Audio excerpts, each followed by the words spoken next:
tous addicts, tous drogués. On voit ça tout de suite avec mon invité.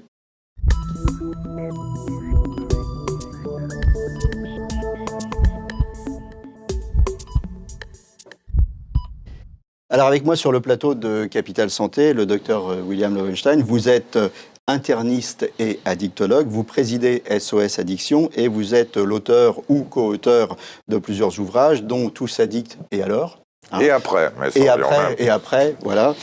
Et puis le dernier que vous avez écrit avec Bernard Kouchner, qui s'appelle Toxique, hein, que je monte à l'écran.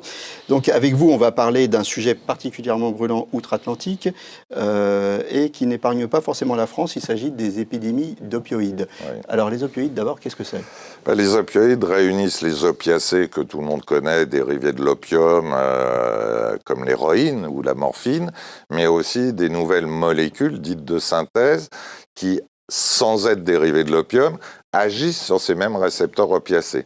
Les récepteurs opiacés, ils ont une fonction antidouleur, mais pas seulement, antitussive, anti-transit, pour le dire comme ça, donc favorisant la constipation. On en a beaucoup dans le corps humain de ces récepteurs, mais aussi avec le risque de dépression respiratoire. Ce sont les médicaments, les painkillers, qui sont les plus efficaces dans notre pharmacopée actuelle.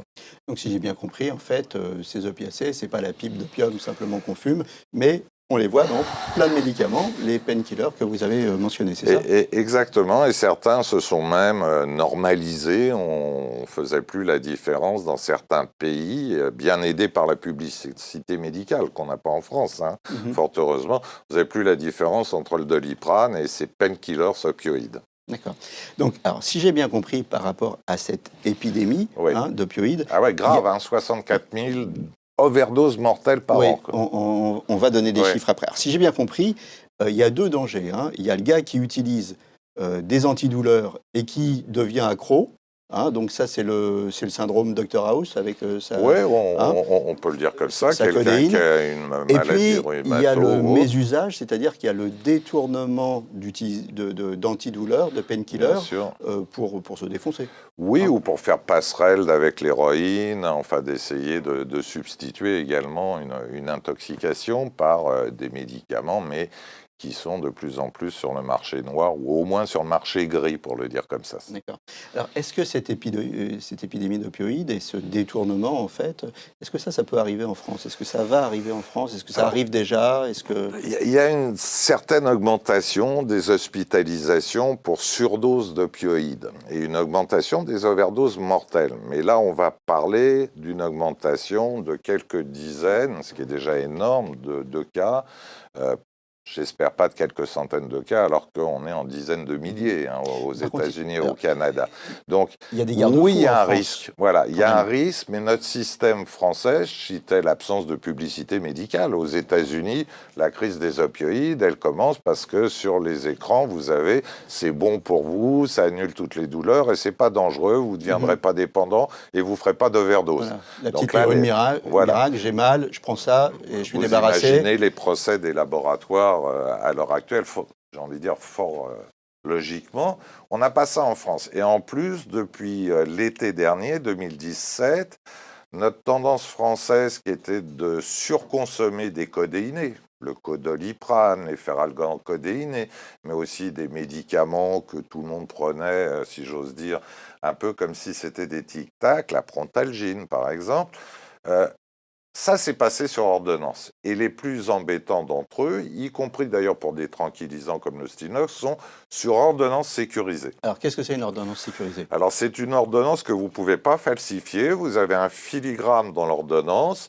Et elle est à double ou triple feuillet. Et il faut la remplir très convenablement, en toutes lettres, avec la dose, la posologie quotidienne et la posologie totale. Si vous dites un traitement pour 14 jours, ça fait par exemple 86 comprimés de telle substance. Vous mettez tout ça, si j'ose dire, laborieusement mais sûrement sur votre ordonnance et le nombre de médicaments stupéfiants en bas à droite. Impossibilité de falsifier l'ordonnance. Et puis, attention particulière pour le médecin. Il ne fait pas son petit gribouillis habituel comme nous tous, vous voyez, pour d'autres médicaments. Donc, en fait, les garde-fous, c'est 1, pas de publicité, 2, l'ordonnance sécurisée, et puis, troisième garde-fou, la vigilance des pharmaciens. Oui, aussi. à l'heure actuelle, les pharmaciens sont très attentifs. D'abord, à ne plus délivrer de codéine sans ordonnance. Mhm.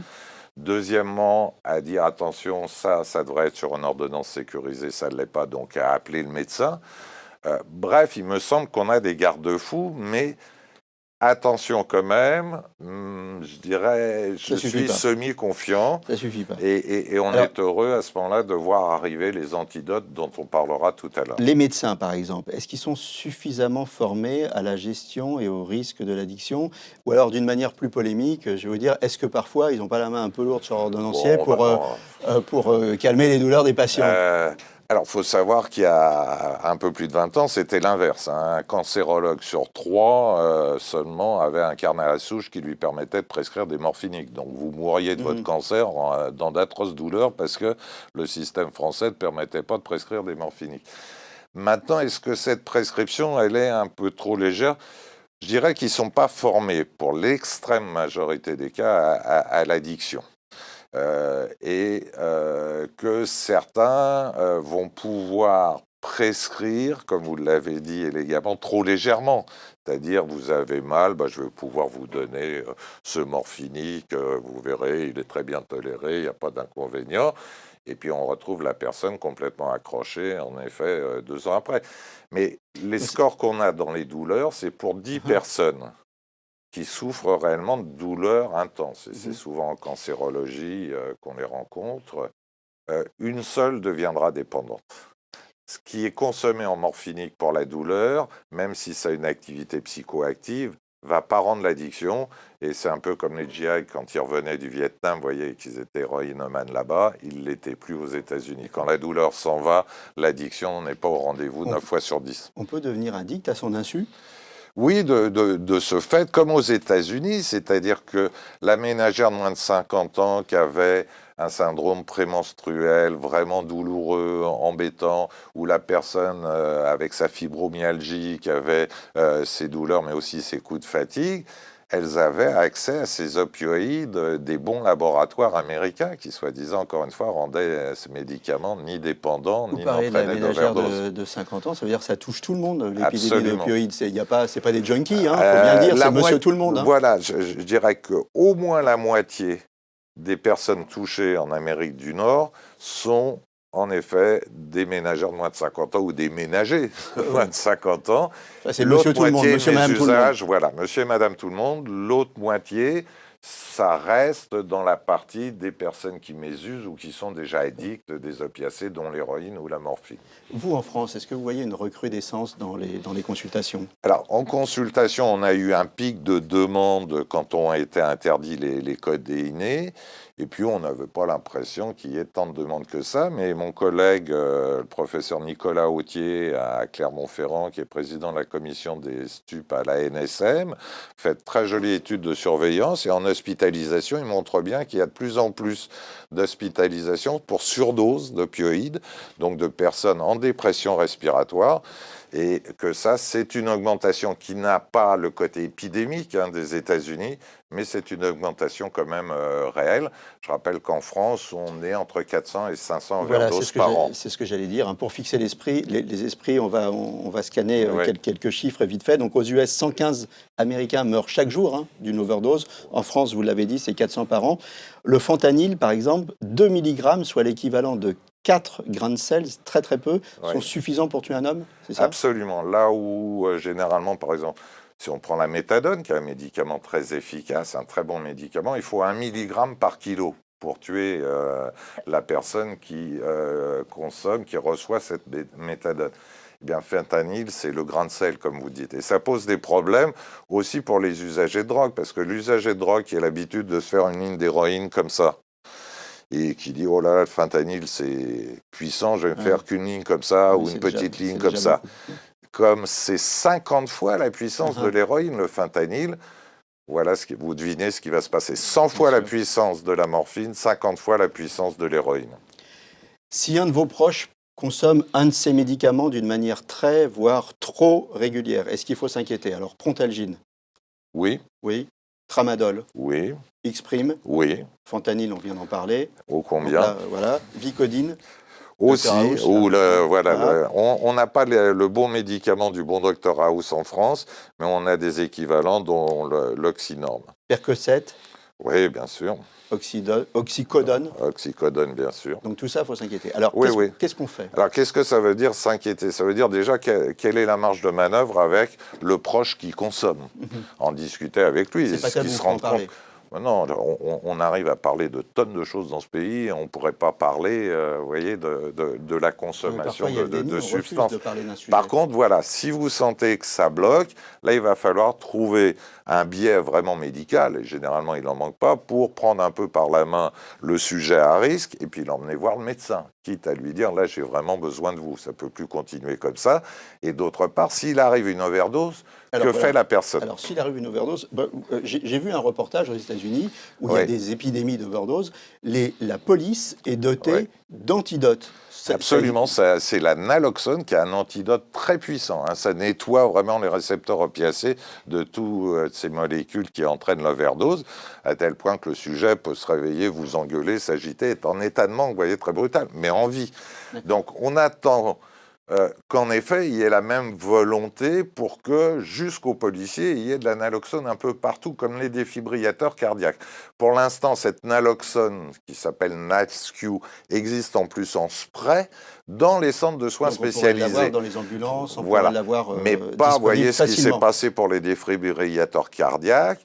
Voilà, il y en a partout. Là, ce qu'on souhaite, c'est quelqu'un qui viendrait dans une pharmacie et dirait « je voudrais de la naloxone », on puisse lui donner exactement comme un kit, ou du NASQ, hein, comme un kit anti-allergie. D'accord. Et en avoir dans les et puis alors le partenaire, parce que les overdoses mortelles, c'est 2 fois sur 3 en présence de quelqu'un, d'un père ou d'un partenaire.